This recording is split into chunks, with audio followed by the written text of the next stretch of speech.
So we have Cosmin Pitigoi here from Flywire, the CFO of Flywire. Thank you. Recently joined that company. Congratulations. Thank you. And we're going to have, I guess, a quick conversation about the roles of CFOs in growth stage startups. Yeah, sounds good. Maybe you can just give us a quick introduction on your own background. I know you've worked for multiple high growth tech companies. Yes. Give us a quick background on yourself.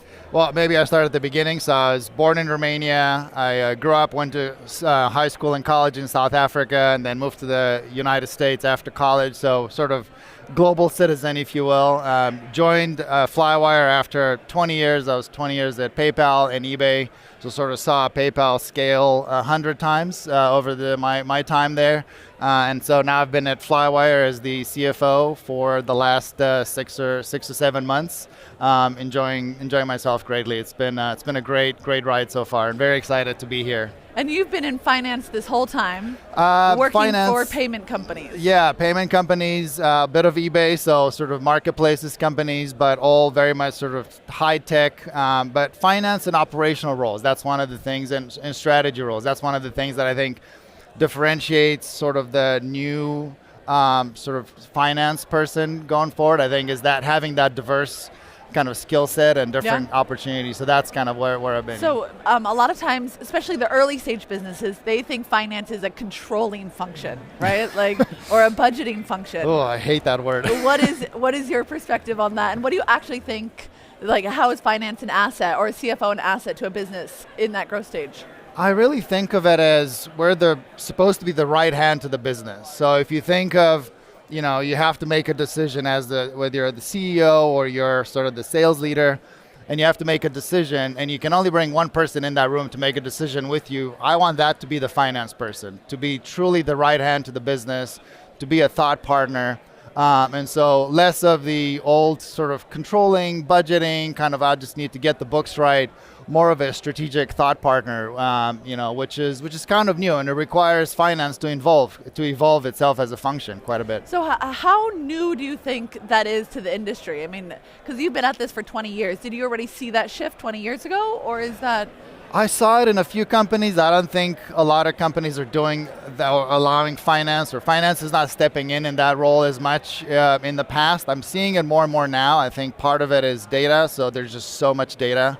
And especially as you think about the growth stages of a company, as you go from a few employees to 100 or more, 1,000, keeping everyone aligned, making sure that everyone knows the kind of where the data is and what is sort of a truth tellers in the company.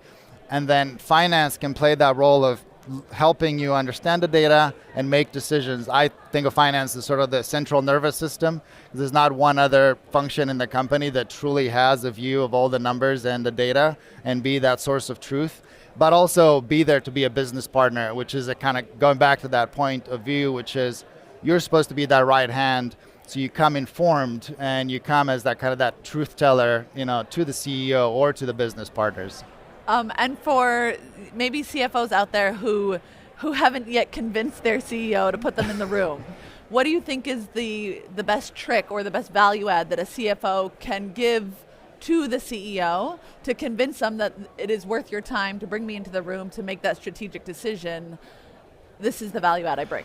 Well, I think part of it is, and a big part of it is really earning your seat at the table. I don't think anyone sort of, comes in and just expects it, but I think you earn it by being deep in the business. And the way I've done it is I've actually moved around, and through the 20 years at PayPal and eBay, I've moved in every single function. So I supported the product team, the marketing team, the sales team, actually spent a lot of time with the go-to-market teams.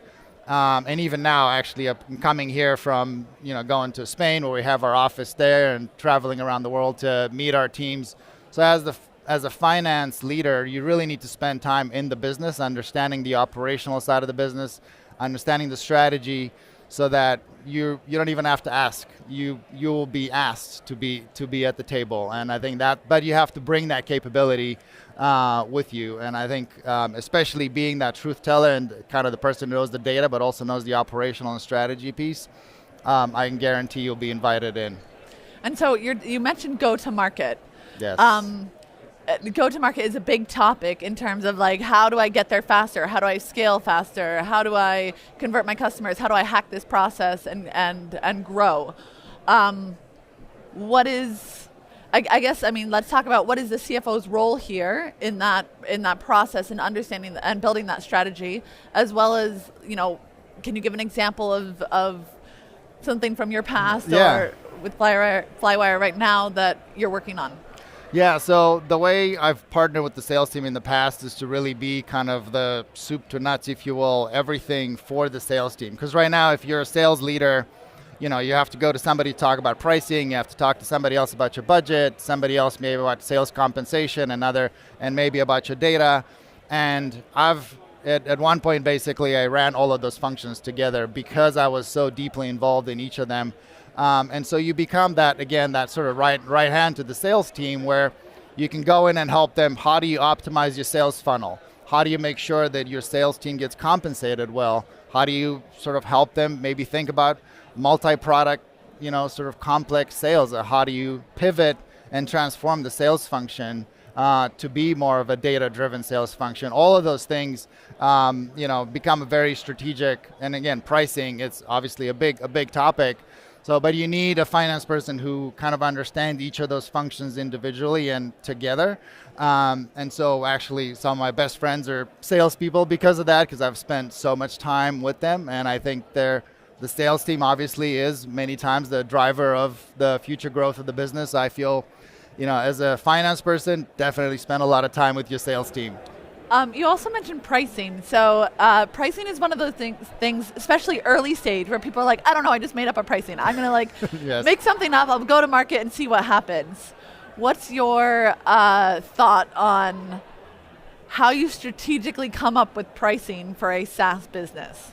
Well, I think it's a combination of understanding your strategy and the business and value. And so I think that's where finance should be there with, at least go take some calls with the sales team, sit on the calls and listen to what the customer is saying. And so as you devise then your strategy for pricing strategy should follow business strategy, of course. So you start with understanding the business strategy and build a pricing strategy underneath. And then as you scale, you need to also think about how you scale the pricing function itself, because you can come up with all sorts of creative pricing options that then kind of can fall on operationally very difficult kind of, And from an operational standpoint, I'm always just curious. 2 questions there. When you're new to the market, is it better to overprice or underprice? Which one's riskier? Going in too high or going in too low? Well, the risk is if you go in too low, it's very hard to go back up. So I think if you feel comfortable about the value you bring, I think that's where you need really strong salespeople who can sell to value. But the preference is to start higher and ensure, and then it's always easier to come down. Very hard to go give something away for free and then suddenly say, well, now I got to go charge you for that. Now I'm turning it on. Yes. Okay, and the second question is, a lot of times we see companies where they're like, should I do like a base model and then everything else is premium? Should I keep adding on these extra, features or values that I'll charge for, or should I bundle it all in and go in at a higher price? My preference historically has been to think about a bundle. I think it's a value of the package, but increasingly I think you see more usage-based kind of models going forward, especially in SaaS, where I think companies want to build additional features, and so it's hard sometimes to then adjust the price up and down as you build more products and features. So it is a bit of a combination, but I think starting with the bundle creates that simplicity of like, hey, look, you're going to get all this stuff. You pay one price, but maybe you build some of those capabilities to scale over time. Yeah. I can imagine this is also where finance comes in strategically in properly showing what is the actual cost of a customer from a usage standpoint. Exactly. Yeah, you got to balance the cost. So early on, as you're building the company, your cost of sort of acquisition is very important. Understanding the cost to acquire those customers, understanding how that bundle of products. Some of those may have lower margins, some of them may have higher margin. It's kind of like when you go to the supermarket, the cheap stuff is up front to get you in. Yeah. Yes, and so you have to think about what are those and how do you price them into that, and how does that impact your margin? Again, really to your point, very important for finance to play a key role there, because then you can connect the strategy with the operations with sort of the future kind of growth of the company. I have two more questions on this. One is you talk about data a lot, and a lot of, you mentioned that you've sat on all these data teams, you've run these data teams. In some companies, you see data and finance separated. Is that a good idea or a bad idea? Bad idea. I didn't even have to think about that one. I think the finance or the CFO as the truth kind of teller and the source of truth is sort of becoming the norm. And that's one of the things that I see finance playing that role, where you have the data team also, if not directly reporting into finance having a really big impact on the data roadmap and the data platform. So yeah, that was one of the things that I did in my past. I ran the data and built the data platforms at PayPal. But you have to combine that with storytelling. So just having the data and access is not enough. You need to be able to be good at being able to tell a story about the data. Yeah. And that's where I'm very passionate about that part of it too, because just dumping a spreadsheet on somebody is not helpful. Just say, these are all facts. Yeah. It's like, how do you tell the story in a way that engages the customer or the investor or others with that data? So this ties into my last question, which is, my background, I work with early stage companies. I was a CFO for 10 years, and now I work with early stage companies. And I often see that early stage companies, again, they talk about finance as, the budgeting the cost side. center.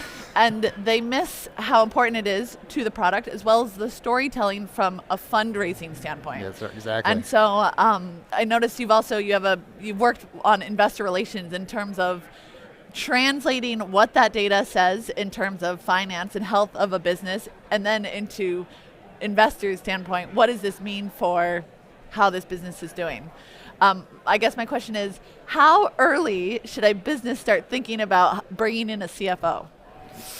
The sooner the better. I think some of the CFO profiles you want may be more complex than you need at very early stage. So if you have a really good sort of operational kind of minded CEO, or you have maybe a COO that's very kind of operationally and financially sound, you can probably run for a while that way.